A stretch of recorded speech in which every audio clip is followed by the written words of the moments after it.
Okay, so sometimes when you're going on a trip, um, for a while, like a whole week, you gotta do more than another trip.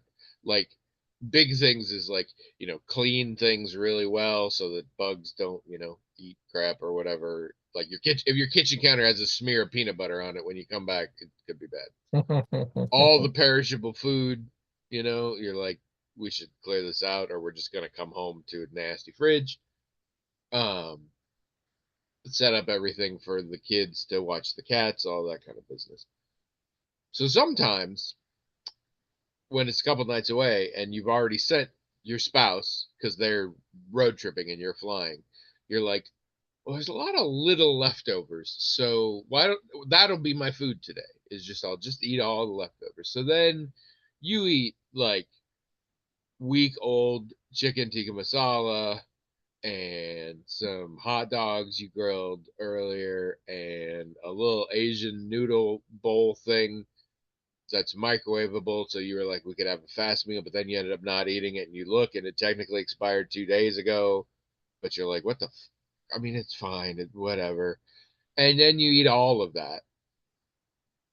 And but also, I should mention you're almost 50, and diabetic, and on a lot of Ozempic, which is Ozempic is very big on don't eat too much, and then you feel very bad. And so then you don't sleep very well at all. Mm. And then you wake up in the morning and you're like, I have to do a double podcast. And so you go to get your caffeine that you always get, and you discover that due to having sent a lot of your little caffeinated Crystal Light packets with your wife who's road tripping, you miscalculated and you have half the caffeine you would normally have in the house this morning. My point is, when this happens, this is what you look and sound like when you do your podcast. Oh, I People are gonna watch you. I even We're gonna be like, why does Tony look and sound like that? Uh, and I think you will agree now, hearing the story. That's what I look like. I went through that. no, Like yeah, this is.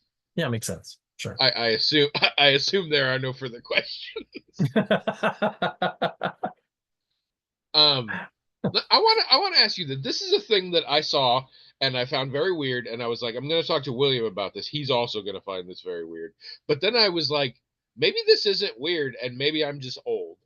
So I need your help with this. Mm. Are you aware a movie it has is coming out or is about to come out or has come out? It's called Dracula, like right now. No. Yes. Yes, you are. Don't lie. No. Yeah, there is one. I I knew what you I meant. wasn't specific enough. No. Yes, there is one that you apparently are not aware of. Nope. Luc Besson did one, and Christoph Waltz is in it as I think Van Helsing.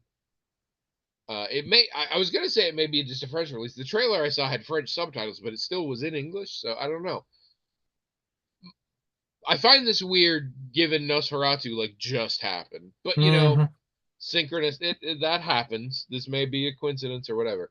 What I find particularly odd, though, is based on the trailer, it does not appear to be an adaptation of the book, but essentially a remake specifically of the Coppola film. Like Mm. it has aesthetic elements and seemingly even sort of plot points that I'm like, I know those don't exist in the original book, and I don't think I've seen it in any other movie. But like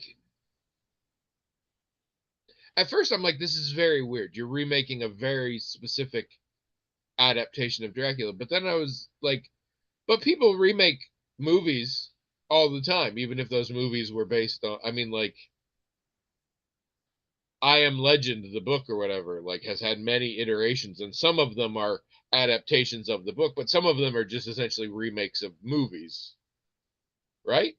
Am I weird for thinking this is weird? Is what I'm asking. Well, Of course, I would argue that many uh,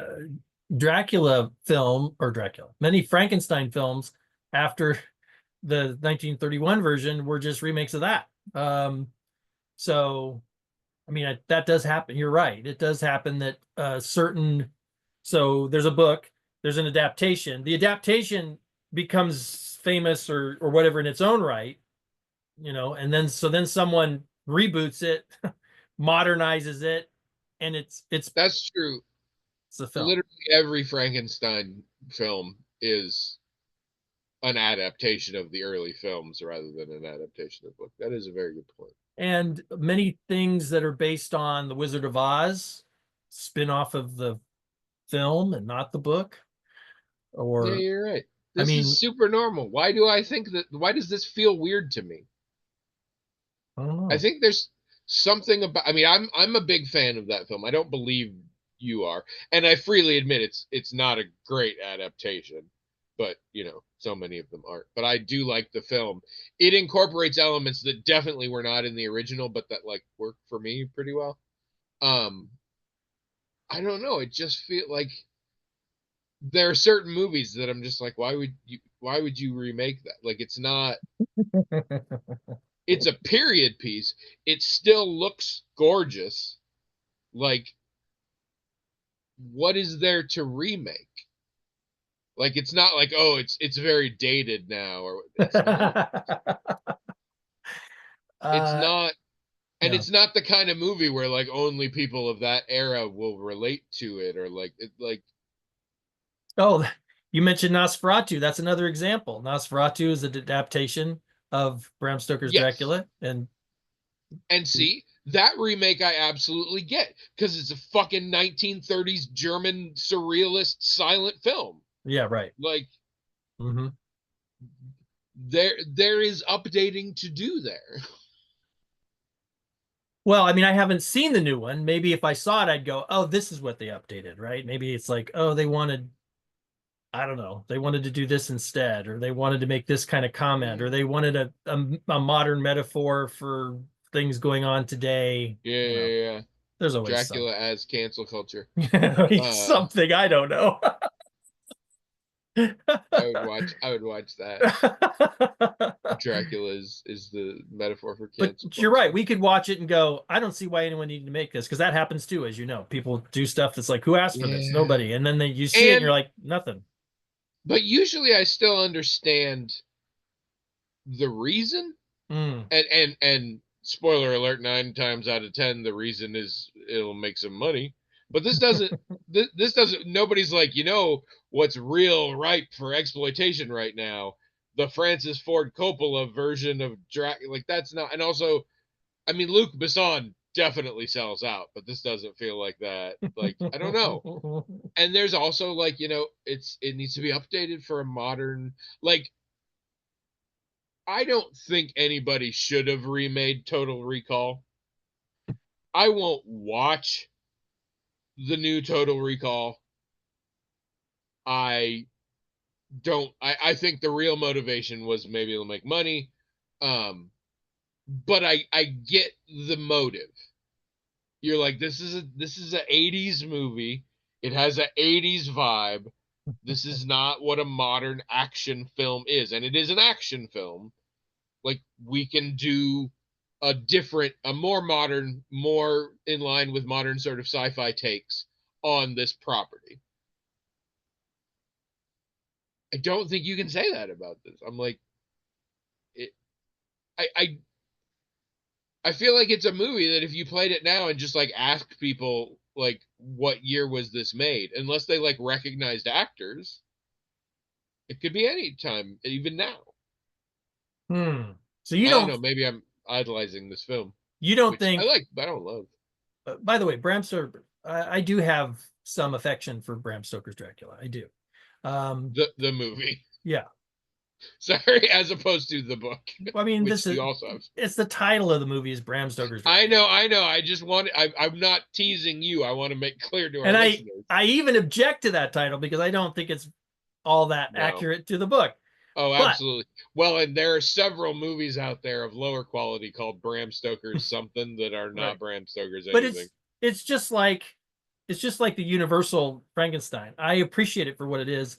Same with this movie. This was I there and there are a lot of sentimental reasons actually for me to like this movie that I won't get into. But um uh, I don't know if I watched it today, I would think like you talked about a film having an 80s vibe. It's like this no one's going to watch this because this has a vibe of a particular decade. Which, for I the think it record, is might still not true.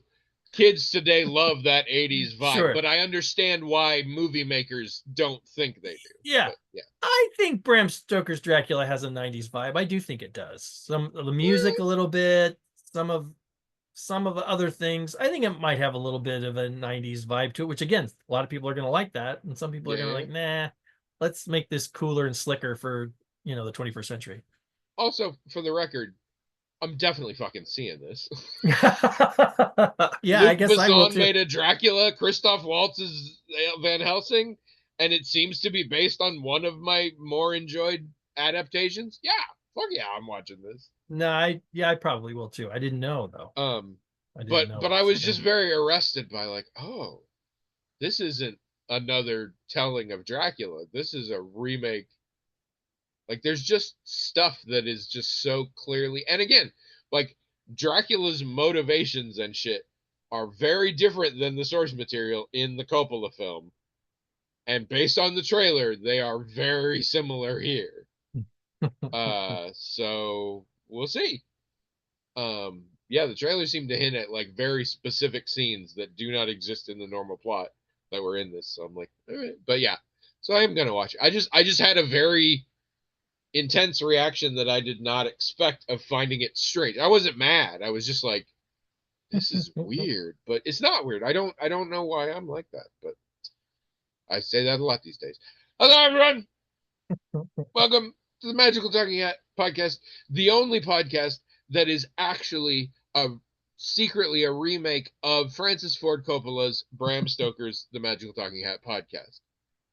We thought that one was very dated, um, even though it is still ongoing because it's a very successful podcast, but it still has that 90s vibe even today. So we are adjusting it. I am Christoph Waltz as Tony. And I am William as himself. Yes, This is we a ran out of money. and Um, 10 bucks we is had some 10 really bucks. good actors that could play. Brad Pitt was gonna do a real great um, William, but we did run out of money. As you can see, 10 bucks uh, is 10 bucks. And it's this 10 is bucks, and this is episode 749. 7 Maybe the issue is you feel it because when that movie came out, maybe it feels so contemporary to you still It does. Yeah, yeah, so exactly. it feels like how could they be remaking something that Well, and just got and it's made. contemporary. It's a period piece. Yeah, Like yeah, 1890 isn't gonna feel more or less 1890 in yeah. when it was made and now. No, sure, Like sure, there's sure. things where it's like, oh, these are high school kids. It's like, yeah, they're wearing bell bottoms, and they're wearing T-shirts that say Frankie says relax because these kids are very confused about what decade it is. None of this relates to me now or whatever. Like, Right. but I'm like, none of this related to you now then either. No, right. But like there are times where something gets rebooted or remade or whatever, and even if it was a period piece, and I'm thinking, why are they rebooting this? They just released this. Oh wait, no, it's 25 years ago and I'm old. Yeah, yeah. And Right? that's what I'm running into now. Like, but it is so hard because we now live in an age where it's all accessible. Hmm. And I'm not one of those people like I have a DVD or anything. No, I have a fucking streaming service. Hmm. So, well, as will come up in this episode or the next one, recently we just were like, we haven't seen in a long time? A Knight's Tale. Let's fucking watch A Knight's Tale. And then we watched A Knight's Tale because we can. It's just Yeah. around. And other Well, kids, we can tell the young people, you should go watch this. It holds up weirdly well as long as you ignore all the anachronisms, which are supposed to be there. It's not meant to be realistic. It's a fun time. You young people, go watch it. And they probably, well, they won't because they don't listen to me. But if they did, they would like it. I think one thing in our favor in all of this argument, though, is that I do think there's sort of a weird phenomenon that, like, okay, so in 1990, if I saw a 20-year-old movie, I could tell it's a 20-year-old movie. Everything Yeah, about it, the clothes, the cars, the patina yeah. on the film itself. I don't think I if if someone sees a 2005 movie today, there might be clues, like you said, they know the actors and they're really young, or there might be some social things that they're getting by with that they wouldn't get by with now. But the cars and the clothes and some of that stuff is not going to hit you as being extremely No, different. Not no. even the special effects are going to necessarily hit you Well, as being extremely different. Not necessarily. and we're living in an age where it's becoming increasingly common that filmmakers very intentionally refuse to set a time frame Mm-hmm. and will do like mixed like anachronisms in a way that you're like, well, I'm not sure. Like the big one I was look for smartphones. If they're smartphones, it's 2007 or later. But then some of them like fuck with that. But it's like, but why does everything else look like it's 1992? And like that shit's intentional now. So yeah, it Yeah. is hard to tell. And I'm not even saying this shouldn't be done. Like I said, it just was very surprising. Have I talked about fictional Tom Hanks talking about how we thrust nostalgia on young children, and it's a shame? No. Any of this ringing a bell? All right. Uh-uh. Sorry for that. As I explain, you will understand why there was not an easy way to say this. So there is a TV show on Dropout called Smarty Pants, and the premise is it is a secret society that gathers in the night to share intellectual knowledge and present findings to each other, a la TED Talks. But it has this very like forbidden vibe to it. And the actual premise is that people give a presentation on absolutely whatever the fuck they want, and it doesn't necessarily have to be true. It's mostly for comedic effect.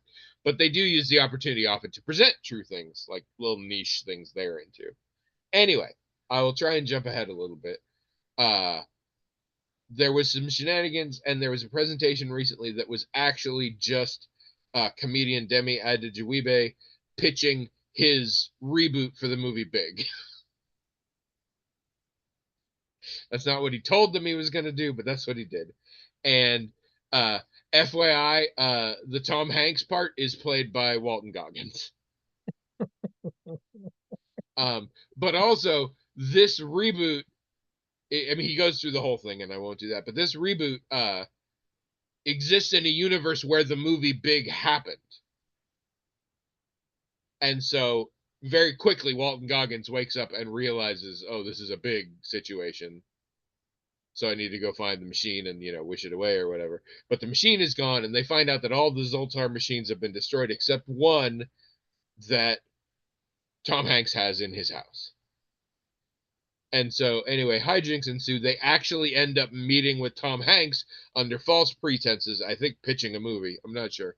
But in the process, Tom Hanks then gives a monologue about how we've messed up creativity for younger generations because we created all of these cool things and we won't let them go. And we're the ones making the media. So all of our stuff, not only is all of their stuff just reboots of our stuff, but we have also instilled in them that you find the thing you love and then just hold on to that rather than creating your new cool things. And he thinks this is really sad. And as time has gone on, I have been like, well, it's not all like that. But I feel like that some of that resonated with me. I'm like, we, rather than letting kids invent their own new fandoms, we're just trying to make ours cooler so they'll like them, so that I don't know, so that our fandoms are immortal.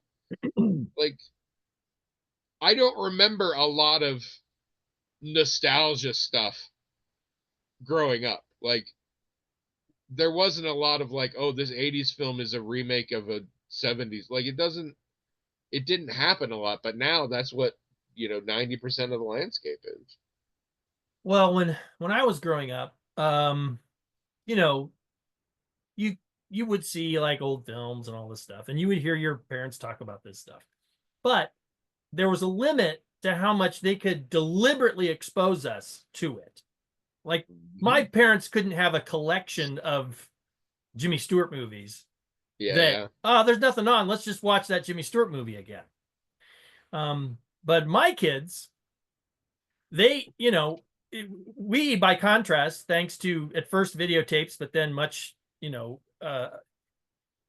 more hardy DVDs and things, which just made you feel better about expanding your library even more. I would say my kids, and this is probably true for a lot of kids their age, were probably exposed to a curated uh, media diet far more than I was. I mean, my media Yeah, yeah, diet was yeah, yeah. completely accidental, and whatever the Whatever's TV, on TV. yeah, whatever's on TV, and even though you got cable, which we didn't have cable, but even though you got cable and videotape shortly, I mean, it still didn't ignite the kind of extensive media libraries. No. Uh, I watched a lot of infomercials when I was younger because I just wanted to be watching TV and there was nothing else on. well, yeah, like this happened in my house. It's like, hey, let's go outside, you guys. Nah. So what are you watching? Bowling. Why? Well, it's the only thing on. Well, don't watch it. Go outside. Yeah, but but never in worked. when TV is a dangerous thing. by the time I was an adult, I could curate and did a library of stuff that when kids came along, they were exposed to a curated experience, not an accidental or incidental Yeah. experience. And so and so that meant that they could get nostalgic about things I was nostalgic about, right? Because they experienced the 1977 Star Wars in their youth, and I experienced it in my youth. They experienced the shock of Darth Vader being Luke's father. Spoilers. Uh, I in the same way remember I did. listening, I think it was an episode of Happy Jacks RPG podcast that arguably this might be considered a spin-off of. Um, One of them was like, my kids are old enough to see Star Wars now. At the time, there were 6 movies, and they're like, so the question comes up, what order do you show them? That's right. And apparently, the coolest order is you do episode 4, episode 5, big reveal, and then you go back to episode 1 and do that, and then you finish with 6. Okay. Although there's also versions where you just skip episode 1. The thing is, it's remarkable that you have a choice, right? Yeah. Like if my I mean, parents some choice. Thanks to George Lucas, you have fewer choices, but if my parents wanted me to see a serial that they liked when they were kids, they wouldn't even have the choice to say, oh, you have to start at the beginning. No, it'd be like, oh, this serial's on TV, let's watch it. And if it started in the middle, that's just where we'd start. You didn't have a choice. So but now you do. You go, oh, now I not only can I curate what the children see, I can decide if it's a series, what order they see it in. well, It's adults in amazing. my life did do some of this via, well, we had some of this with music, obviously. But books. A lot of books that I was introduced to and loved were already quite old by the time I got to them. But Yeah, a sure. parent or a sibling or a teacher was like, I think you'd really like this. And sometimes they were right. And just me being like, I read a lot. I'm old enough now. What's my older sister read? She reads like grown up fantasy novels. I want to read that. Can I borrow that one? So Yeah, there we was did. some of that with books. But yeah, I don't. This just feeds into my issue that everything's a reboot or a remake, and I don't like that. Um, but yeah, I guess yeah. I don't know. Well, so this speaks to a phenomena that some people have been talking about, where this idea that some innovation relies on ignorance. Like Mm, like in a certain generation, they might make something completely new because because nobody They told didn't them. know how to do the other thing. Yeah, yeah, they didn't know how to do the other thing. Well, They didn't realize they were and doing it wrong, so they did it, and then it's an innovation. famously, a lot of the most successful filmmakers and producers of all time got their start on Roger Corman films. And you had no budget, and you had no time, and you had big demands, so you came up with shit, and it was cool enough shit that, like, then you got really good. James Cameron worked on a knockoff of Alien for Roger Corman. It was one of his first things, and he didn't direct. He was doing like the special effects or whatever, and he invented kinds of special effects in there that were so cool that then he got to direct Aliens and incorporate those things he had created into Aliens. Exactly. That's exactly right. So And if you look at any big name, almost all of them started in Roger Corman and learned how to like innovate and scrape together things to make something new and cool. this has become a concern about AI and using AI to assist in creative endeavors, because if AI is doing the heavy lifting in the creative endeavor, you don't develop those muscles you're talking about, Yeah. and it might actually limit innovation to use AI as sort of a. I mean, certainly one could argue, and I think it's legitimate to argue this, that you don't have to use AI as a crutch, but of course it's tempting to do so, and there are going to be many people who do so, and they're probably going to create stuff that's just not very good. I mean, by some standards anyway. I So I don't know. I guess I hold some hope in that a lot of us have things about novelty, and disruption is a thing. Now, creating a culture around intentionally trying to disrupt is a dumb thing. But the point is, wherever direction we go, eventually somebody's like, I don't like this, I'm going to try this thing. And some people are going to be interested in that. Right. And then it'll be a new thing. And I have that all the time now. I'm like, this was different. And so I liked it. And if I liked it enough, like the video game industry is a disaster, but we continue to have interesting ones, partially because the barrier to entry is low. One dude for a few years can make his own game in his house, and it can be huge. It happens all the time. If you're committed and good enough at it. But also, anytime something unexpectedly hits, there will immediately be 20 knockoffs of it. And Right. some of them will be good, and some of them will be better, and some of them will be better than the original, because the original was just sort of a proof of concept in a way. Correct. And that's a good point. and then the giant corporation patents the rights to that mechanic and refuses to use it, and everybody gets really mad. But I still have hope that somebody will come up with something interesting that is similar but distinct from the patented version, and then we got a new thing. So I guess I have to have faith in that. Yeah.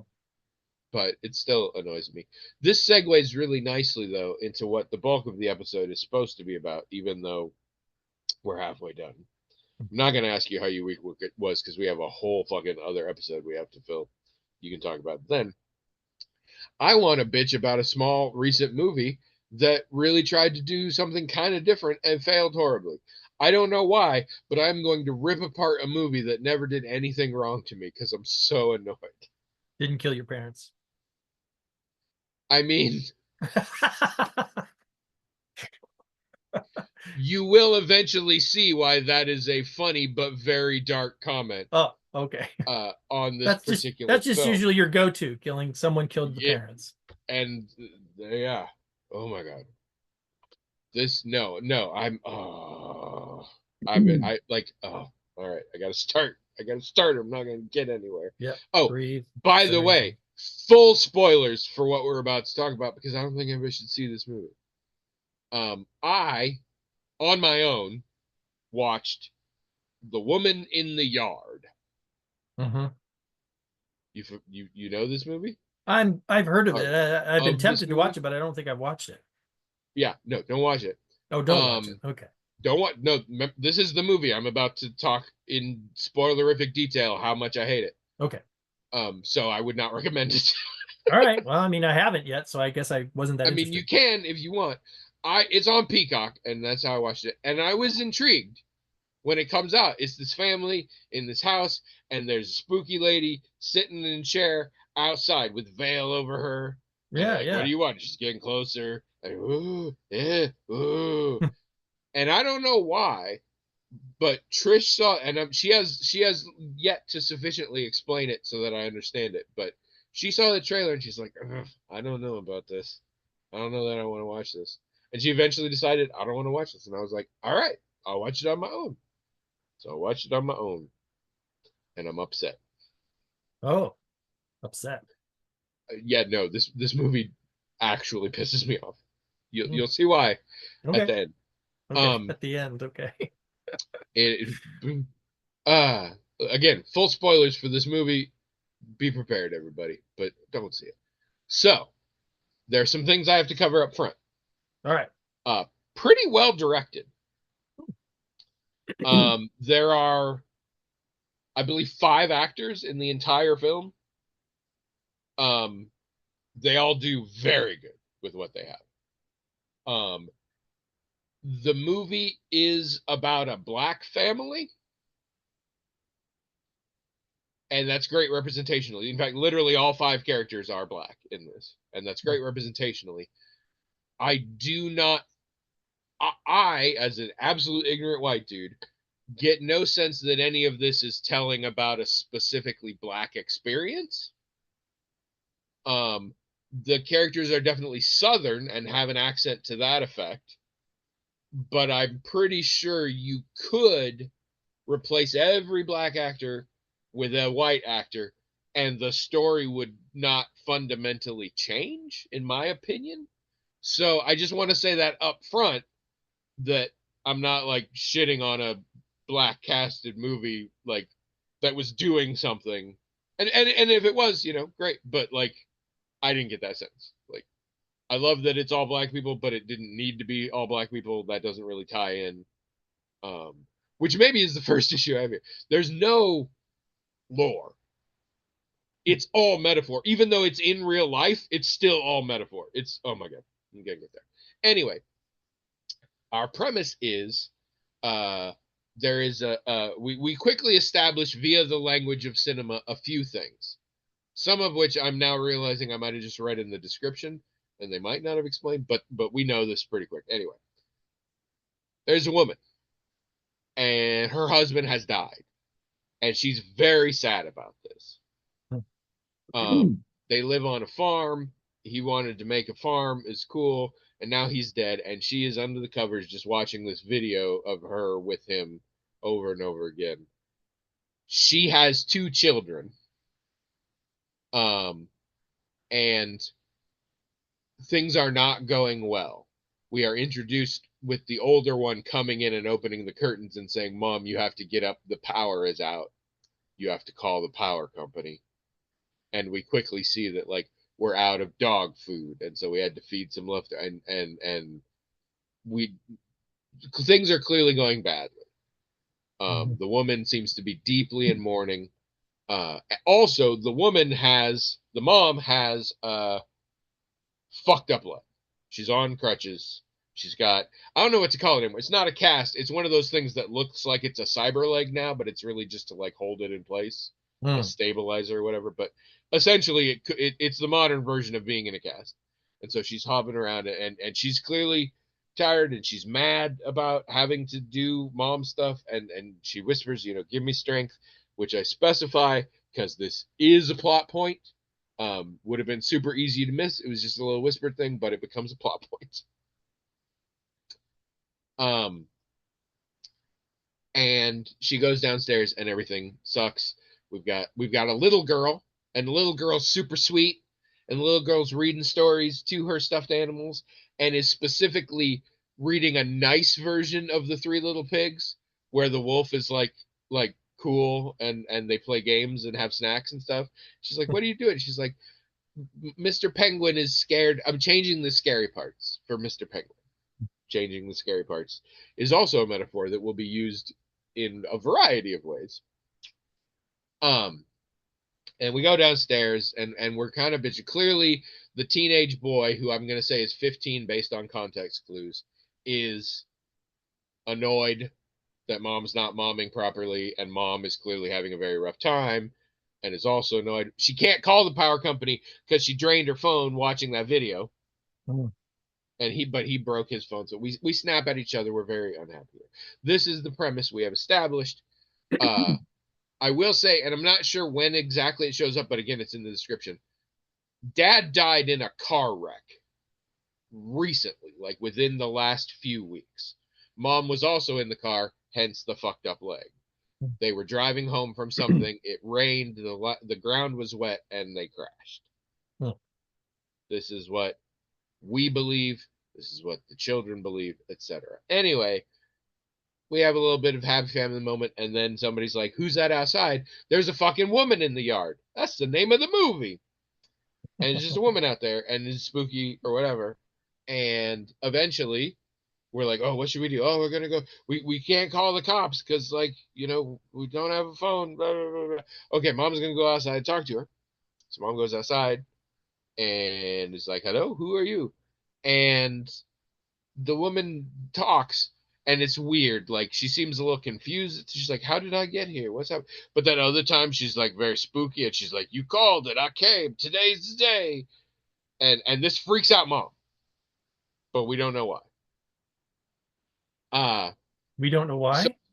we don't know why at this point. We just know mom's freaked. Mom seems to know what's going on somehow. Oh, I mean, it is kind of freaky if someone's sitting in a Yeah, chair. but I mean, no, but when she's saying this stuff, like there's like recognition somehow Oh, or okay, whatever. gotcha. Okay. Like mom's like, "Oh fuck that!" Like she doesn't say it, but it's that like, "Oh fuck, it's you. I'm getting the fuck out of here." So anyway, Mm, we get in the house. mm. We don't leave the house. We don't look at the woman. Stay inside. Don't ask. I'm your mom, and I'm your mom. And okay, sorry, I'm gonna stop for a second because I'm not gonna go beat by beat through the whole fucking thing because it's an hour and a half movie. It's not worth Oh, it. So okay. now that I've established this, as I said, direction good, acting good, production pretty good. It's a Blumhouse film, so it presumably cost $20. It's pretty nice. The one weak point that ruins absolutely everything is the script. It is a first time feature screenwriting credit for this person. Um, it is grossly unbalanced. The first two acts of the movie are incredibly mysterious, and we don't know what the fuck is happening, except we pretty much do. And then the third act is all of the explanation told, not shown in great detail. Mm. Um, so yeah, the script is the problem. Uh there is no, as I said, there is no lore. There is no folklore tie-in. There is no Ouija board. There is no family line something. There is no the house was built on an Indian burial ground. There is no you looked in the mirror 3 times and said, "I wish there was a woman in my yard." Like none of that is here in any form at all. Mm. The only explanation we are given is the metaphor, and we are given it in excruciating detail, even though the children can also see the woman. And she has shadow powers for some reason. Her whole thing is if her shadow, like the sun, like, and her shadow falls on the shadow of something, she can, like, nudge. Other monsters have had this shit. She can nudge the shadow and the thing moves, that kind of thing. And Okay. eventually we have a big thing where we have to hide somewhere where there's no light so she can't get in or whatever. Anyway, from jump, I'm like, oh, this is a Babadook. Like, to me, this is clearly a Babadook. This is a metaphor for grief. She's super sad that her husband died, and this is a Babadook. Babadook was kind of original and interesting. It wasn't really the first, but it was one of the first that was sort of explicit about it, and it was kind of cool. It's not a great movie. Babadook's good, and it was kind of original for that. So I'm like, it's a Babadook. So we're spending a lot of time, and the kids, like the teenage son, wants to go do something. He wants to go get dad's gun and all that kind of shit. And the girl is just trying to be normal, and mom's trying to be normal, but everybody's like freaking out, and there's lots of yelling. And mom gets violent regularly. She doesn't hit the kids, but she gets mad and like throws something, and like it shatters and shit like that. And the kids kind of freak. Uh, we're doing this again. Oh man. What happened? Nothing. I think my camera's just busted. All right.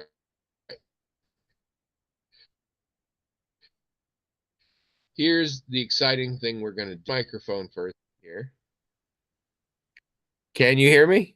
I can hear you. Yeah. Do I sound different?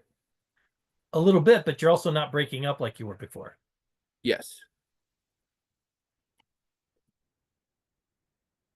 All right, hold on.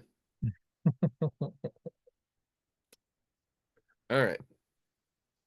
Well, here's what we're really gonna do, I guess. All right, so you can hear me. That's the important part here. Yeah. I keep getting a message that says Anthony Parsons is talking. Me I'm too. glad I'm glad it's saying that, because otherwise I wouldn't know. You could be Okay. Trish, you could be anyone. Video. I gotta pick. Where do I get to pick where my thing is? Video. Video. This is the worst. We're such a bad podcast. Yeah. Um, It's okay. Someone has to be the where worst podcast. is Might as well be us. where is a thing that I can say? What? Oh, is that okay? This is ridiculous. There should be a place where I can pick what my camera is, Yeah, there probably and I can say, "Give me a different camera." Oh, okay. Now we got it. Okay, good, good. Now do it. You have You choice showed me. in what camera you use? Yeah, devices. Yeah, but I have the camera that's built into this thing that I used for years. oh yeah.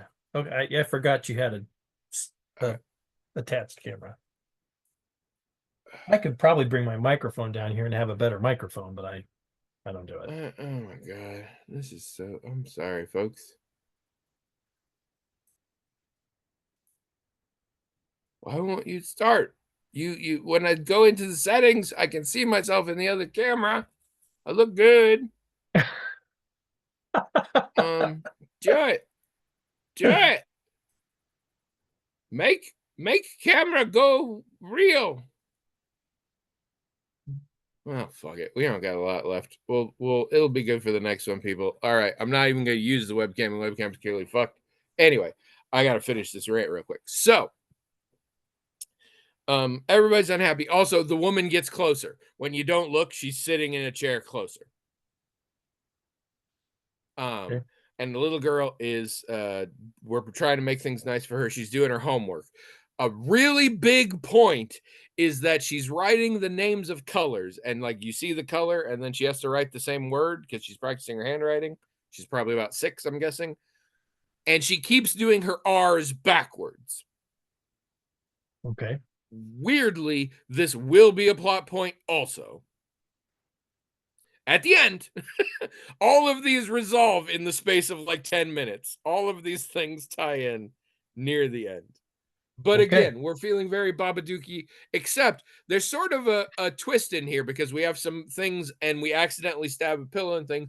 We are clearly getting intrusive thoughts about murdering our children. Oh.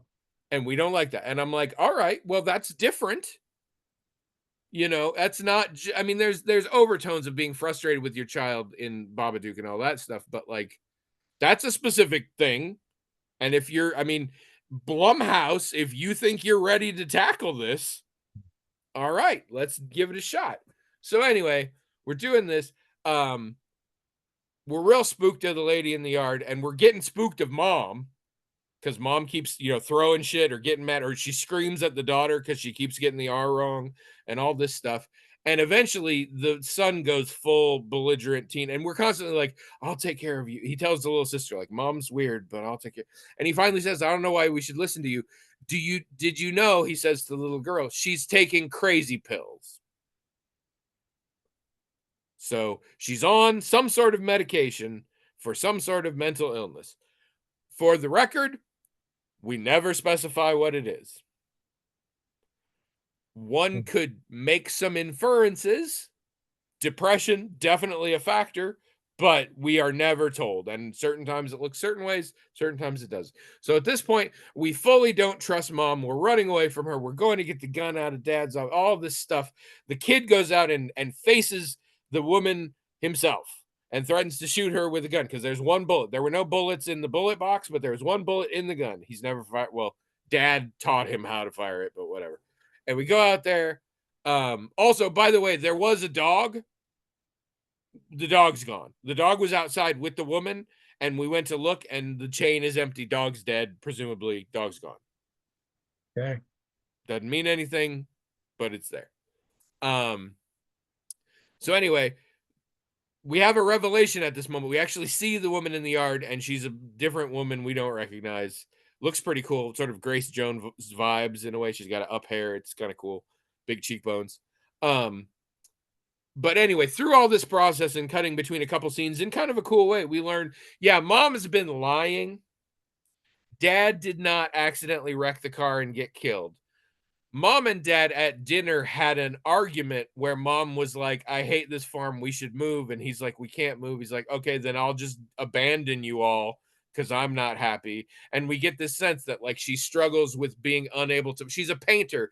And ever since they moved, she can't seem to paint. But he's like, you hated your life back there. We agree. And he's trying very much. He's like, we agreed on this. This is now a problem we have to fix. You leaving doesn't do that. And this, but for whatever reason, she gets up first and she takes the keys and she was driving. And so she's the one who killed their father, essentially. But she lied about it because she was changing the scary bits.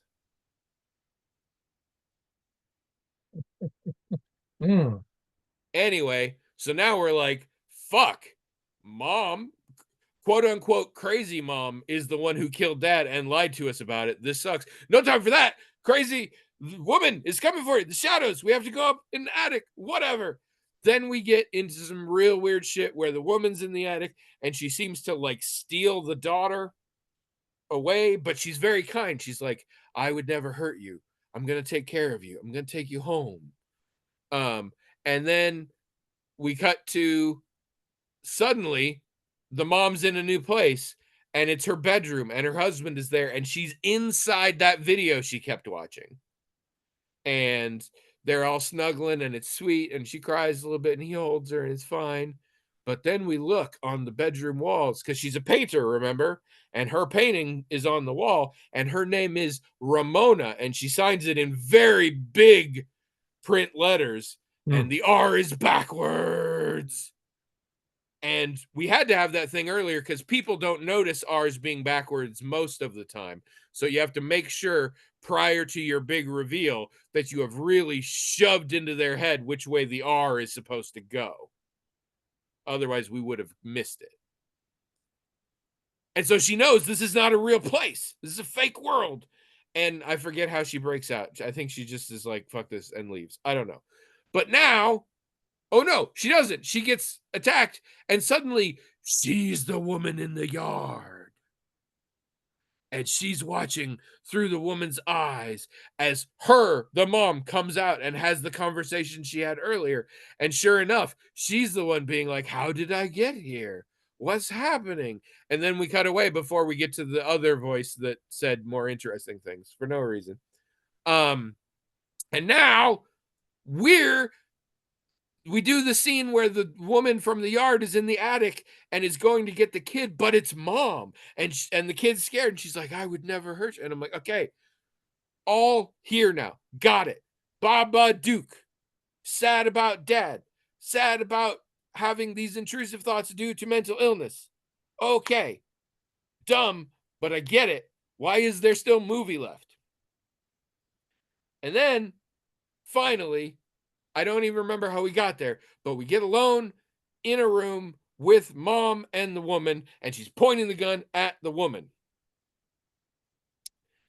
And the woman straight up, well, first of all, she's like, I'm so glad to finally see that gun in your hand or whatever. And she's like, I'm the thoughts in the edges of your head, is what she says. And we get the reveal I say reveal, that when in the morning she gets up and whispers, "Give me strength," she is not praying for strength to carry on without her husband. She is praying. Spoiler alert, the rest of this review will involve lots of discussion of suicide. I'm sorry. She's praying to have the guts to shoot herself in the head with the shotgun. And that's why there's one bullet left, because she threw out all the others. And we have a little bit where she's like, but then they'd have no mother, the kids. And the woman is like, they haven't had a mother for weeks. You suck at it. This is what I want to do. And then and she's like, okay, I want to say goodbye to the kids. And she goes downstairs, say goodbye to the kids. She says, I'm going to do it, but I want to say goodbye to the kids. Her saying goodbye is just saying, you guys need to walk in the night to the neighbor's house. Do it. I'm not coming. Just go. She doesn't say goodbye. Doesn't even say I love you, I don't think. But that's it. So then we go back upstairs and we see the kids running away and being scared, and intercut with the woman in the yard very forcibly helping the mom, reluctantly helping the reluctant mom put the gun right where it goes, and finger on the trigger, and the whole thing. Cut to mom walking out of a building she wasn't in on the property at night, and the kids running back. They didn't go, and it's like, Mom, you're fine. And she's like, yeah, what about the woman? She's gone, at least for today. And it's a real uplifting thing. And the dog didn't die. The dog comes in, and the power's back on, and they go into the house, and we turn and we see a painting that apparently we haven't seen before. There's working this weird, it like has a picture of the woman or whatever. And we look down at the signature, and the signature is backwards. The R is backwards, which means she fucking killed herself. And that's the fucking end of the movie. You goddamn Blumhouse assholes. It's backwards. It's not real. She shot herself in the head. How? Oh my God. I hate you so much, movie. Like,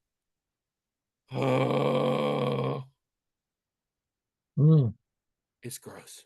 But like, the way it segues into our early concept is they were trying something. They failed spectacularly. Some, like me, might say offensively. But they were trying to do they were trying to do a Babadook, but like, I don't know. This feels like it was different, but it was just so, and it's absolutely, like, the first 2/3 could bore some people, but it's well shot and well acted, and there's a tension. The only thing is, it's real. Like I said, I knew from jump it was a Babadook. I didn't know it was a suicide Babadook. But I knew it was, and guess what? It was a Babadook. Like, but there wasn't even like a book where we hear about them. Like, there was no lore. It was just a metaphor, even though the kids could see it and interact with it. And yeah, it ultimately was about suicide. So terrible movie. Don't watch it. You're still gonna watch it, aren't you? I know how you love this kind of stuff. I don't know. Well, actually, I would love for you to watch. And just in case anybody thinks I'm crazy, I was absolutely sober when I watched this as well. But I do know my mental health gets much more angry about certain things than other things when it comes to this. Just wait till next week when we talk about Murderbot. Pick a number between this many. Oh, you can't see. Pick a number between a roughly standard deck of cards, but you don't actually know how many cards are in it. 13. 13. Spooky. All right. Oh, this is an easy one. I'm pretty sure we've had this one before. Do something to support your health and or prosperity. The quote is from somebody named Spock. It's only 3 words. For all you know, I'm doing the hand sign right now. Live long. Oh, and I guess there's 4 words. Live long and prosper. So, yeah. In general, your health and prosperity, I think we all need to be doing more of that. My physical fitness is bad. I'm doing a lot of good with my mental health and my, like, diabetes and stuff like that, but my physical fitness is pretty bad. And we're at an age where we all got to really get that on lock before about 60, when our bodies start saying, yeah, you're done. We have to convince them now to get better at that. Again, apologize for the camera bullshit. It will not happen next time because we're just not going to use that camera anymore. In the meantime, please email us. We can't go on this way. And as we all know, William don't do nothing. So please help us with emails. And also listen next week as well, which we're about to record. So if we put in the time, I mean, no one really should, but